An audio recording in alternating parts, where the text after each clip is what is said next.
Train drivers are pleading with the public to be more careful at railway lines to prevent near misses and deaths. Since 2013, 110 pedestrians and motorists have been killed in collisions with trains, and KiwiRail estimates there's roughly one near miss every day. Jonathan Mitchell reports, and a gentle warning, if you are watching these pictures, they may be a little upsetting. The hum and buzz of Monday morning at Wellington Railway Station. There I meet Will Campbell. He's got 30 years experience in rail, 20 of them as a driver. He's seen a lot in that time, including a collision which killed a man about 8 years ago. He reckons he's involved with about one near miss every fortnight.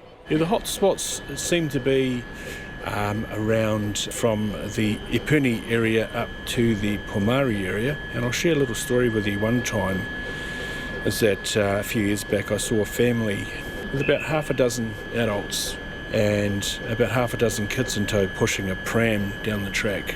You know, it's just dealing with things like that. Like I said, I've been driving for about 20 years, 30 years on rail, and nothing surprises me. He's become more vigilant and aware as a result. When you're driving your train, when you're stopping at a station and you let your passengers off, you actually become, as a driver, you become a very good reader of body language, so you're always watching what people are doing. And any change in behaviour, you're really watching like a hawk. Fletcher Goldsworthy's the face of a new video campaign to launch Rail Safety Week.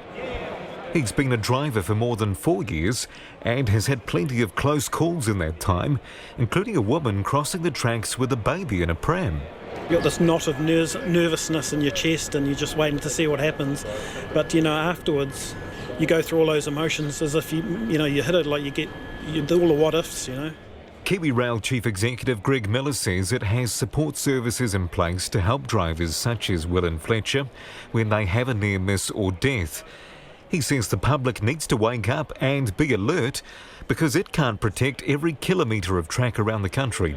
A fully laden 1,000-tonne freight train can slide for a kilometre as soon as they lock it up the brakes. So it's a very difficult thing to do, to stop instantly when you see a car, a truck or a person cross the track.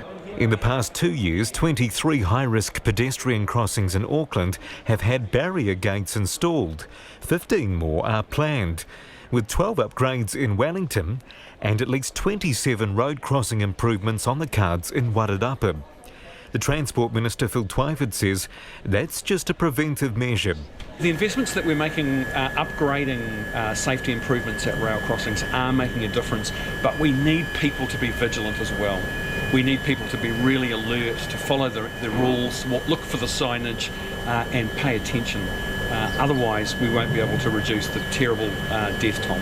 Fletcher Goldsworthy's got an important but simple plea. When people are approaching, pedestrian crossings, level crossings, they need to look at the signs and the bells and the whistles and everything, and just expect a train. The bells and whistles are there for a reason. For Checkpoint, call Jonathan Mitchell, TNA. And if you were listening to Jonathan's piece on the radio, we'll put it up on our Facebook page. Man, there are some massively tight near misses. A real warning to keep your eyes and ears open.